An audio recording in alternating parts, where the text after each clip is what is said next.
स्वामी विवेकानंद जी की पुस्तक भक्ति योग का 6ठा अध्याय अवतार। जहाँ कहीं प्रभु का गुणगान होता हो वही स्थान पवित्र है, तो फिर जो मनुष्य प्रभु का गुणगान करता है वह और भी कितना पवित्र होगा। अतएव जिनसे हमें आध्यात्मिक शिक्षा प्राप्त होती है उनके समीप हमें कितनी भक्ति के साथ जाना चाहिए।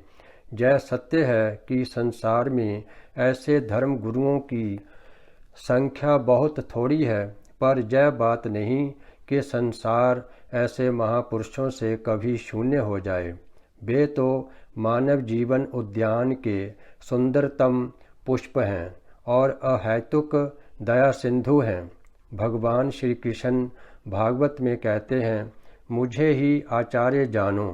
यह संसार ज्यों ही इन आचार्यों से बिल्कुल रहित हो जाता है त्यों ही यह एक भयंकर नरक कुंड बन जाता है और नाश की ओर द्रुत गति से अर्थात तेज गति से बढ़ने लगता है। साधारण गुरुओं से श्रेष्ठ एक और श्रेणी के गुरु होते हैं और वे हैं इस संसार में ईश्वर के अवतार। वे केवल स्पर्श से जहाँ तक कि इच्छा मात्र से ही आध्यात्मिकता प्रदान कर सकते हैं। उनकी इच्छा से पतित व्यक्ति भी क्षण भर में साधु हो जाता है। वे गुरुओं के भी गुरु हैं, नर देहधारी भगवान हैं। उनके माध्यम बिना हम अन्य किसी भी उपाय से भगवान को नहीं देख सकते। हम उनकी उपासना किए बिना रह ही नहीं सकते और वास्तव में वे ही एकमात्र ऐसे हैं जिनकी उपासना करने के लिए हम बाध्य हैं अर्थात मजबूर हैं। इन नर देहधारी ईश्वर अवतारों के माध्यम बिना कोई मनुष्य ईश्वर दर्शन नहीं कर सकता।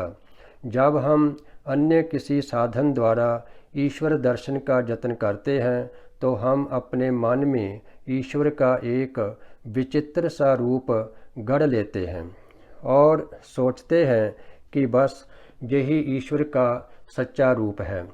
एक बार एक अनाड़ी आदमी से भगवान शिव की मूर्ति बनाने को कहा गया।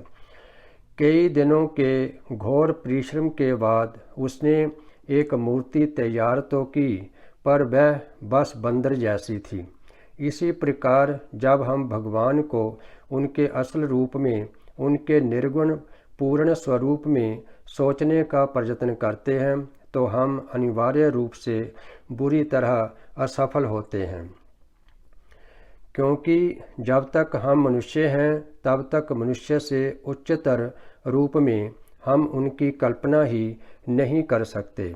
एक समय ऐसा आएगा जब हम अपनी मानवीय प्रकृति के परे चले जाएंगे और तब हम उन्हें उनके असली स्वरूप में देख सकेंगे। पर जब तक हम मनुष्य हैं तब तक हमें उनकी उपासना मनुष्य में और मनुष्य के रूप में ही करनी होगी। तुम चाहे कितनी ही लंबी चौड़ी बातें क्यों न करो, कितना भी प्रयत्न क्यों न करो, पर तुम भगवान को मनुष्य के सिवा और कुछ सोच ही नहीं सकते। तुम भले ही ईश्वर और संसार की सारी वस्तुओं पर विद्वतापूर्ण लंबी लंबी वक्तृताएं दे डालो, बड़े युक्तिवादी बन जाओ और अपने मन को समझा लो कि ईश्वर अवतार की ये सब बातें अर्थहीन और व्यर्थ हैं, पर क्षण भर के लिए सहज बुद्धि से विचार तो करो। इस प्रकार की अद्भुत विचार बुद्धि से क्या प्राप्त होता है? कुछ नहीं, शून्य, केवल कुछ शब्दों का ढेर। अब भविष्य में जब कभी तुम किसी मनुष्य को अवतार पूजा के विरुद्ध एक बड़ा विद्वतापूर्ण भाषण देते हुए सुनो तो सीधे उसके पास चले जाना और पूछना कि उसकी ईश्वर संबंधी धारणा क्या है। सर्वशक्तिमान, सर्वव्यापी आदि शब्दों का उच्चारण करने से वह शब्द ध्वनि के अतिरिक्त और क्या समझता है? तो देखोगे वास्तव में वह कुछ नहीं समझता। वह उनका ऐसा कोई अर्थ नहीं लगा सकता जो उसकी अपनी मानव प्रकृति से प्रभावित ना हो। इस बात में तो उसमें और रास्ता चलने वाले एक अनपढ़ गंवार में कोई अंतर नहीं। फिर भी यह अनपढ़ व्यक्ति कहीं अच्छा है, क्योंकि कम से कम वह शांत तो रहता है। वह संसार की शांति को तो भंग नहीं करता है, पर वह लंबी लंबी बातें करने वाला व्यक्ति मनुष्य जाति में अशांति और दुख पैदा कर देता है। धर्म का अर्थ है प्रत्यक्ष अनुभूति। अतएव इस अनुभूति और थोथी बात के बीच जो विशेष भेद है उसे हमें अच्छी तरह पकड़ लेना चाहिए। आत्मा के गंभीरतम प्रदेश में हम जो अनुभव करते हैं वही प्रत्यक्ष अनुभूति है। इस संबंध में सहज बुद्धि जितनी असहज अर्थात दुर्लभ है उतनी और कोई वस्तु नहीं। हम अपनी वर्तमान प्रकृति से सीमित हो ईश्वर को केवल मनुष्य रूप में ही देख सकते हैं। मान लो भैंसों की इच्छा हुई कि भगवान की उपासना करें, तो जे अपने स्वभाव के अनुसार भगवान को एक बड़े भैंसे के रूप में देखेंगी। यदि एक मछली भगवान की उपासना करना चाहे तो उसे भगवान को एक बड़ी मछली के रूप में सोचना होगा। इसी प्रकार मनुष्य भी भगवान को मनुष्य रूप में ही देखता है। यह न सोचना कि ये सब विभिन्न धारणाएं केवल विकृत कल्पनाओं से उत्पन्न हुई हैं। मनुष्य, भैंसा, मछली ये सब मानो भिन्न भिन्न बर्तन हैं। ये सब बर्तन अपनी अपनी आकृति और जल धारण शक्ति के अनुसार ईश्वर रूपी समुद्र के पास अपने को भरने के लिए जाते हैं। पानी मनुष्य में मनुष्य का रूप ले लेता है, भैंस में भैंसे का और मछली में मछली का। प्रत्येक बर्तन में वही ईश्वर रूपी समुद्र का जल है। जब मनुष्य ईश्वर को देखता है तो वह उन्हें मनुष्य रूप के अतिरिक्त अन्य किसी रूप में देख ही नहीं सकता, और इसलिए हमें मनुष्य रूप में ही उनकी उपासना करनी पड़ेगी। इसके सिवा अन्य कोई रास्ता नहीं है। दो प्रकार के लोग ईश्वर की मनुष्य रूप में उपासना नहीं करते। एक तो नर पशु जिसे धर्म का कोई ज्ञान नहीं, और दूसरे परमहंस जो मानव जाति की सारी दुर्बलताओं अर्थात कमजोरियों के ऊपर उठ चुके हैं और जो अपनी मानवीय प्रकृति की सीमा के भी उस पार चले गए हैं। उनके लिए सारी प्रकृति आत्म स्वरूप हो गई है। वे ही भगवान को उनके असल स्वरूप में भज सकते हैं। अन्य विषयों के समान जहाँ भी दोनों चरम भाव एक से ही दिखते हैं, अतिशय अज्ञानी और परम ज्ञानी दोनों ही उपासना नहीं करते।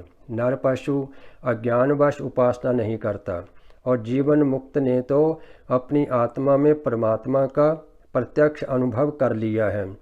अतः उनके लिए उपासना की फिर आवश्यकता कहाँ। इन दो चरम भावों के बीच में रहने वाला कोई मनुष्य यदि आकर तुमसे कहे कि वह भगवान को मनुष्य रूप में भजने वाला नहीं है तो उस पर दया करना। उसे अधिक क्या कहें, वह बस थोथी बकवास करने वाला है। उसका धर्म अविकसित और खोखली बुद्धि वालों के लिए है। भगवान मनुष्य की दुर्बलताओं को समझते हैं और मानवता के कल्याण के लिए नरदेह धारण करते हैं। भगवान श्री कृष्ण ने अवतार के संबंध में गीता में कहा है, जब जब धर्म की ग्लानि होती है और अधर्म का अभ्युत्थान होता है तब तब मैं अवतार लेता हूँ। साधुओं की रक्षा और दुष्टों के नाश के लिए तथा धर्म की संस्थापना के लिए मैं युग युग में अवतीर्ण होता हूँ।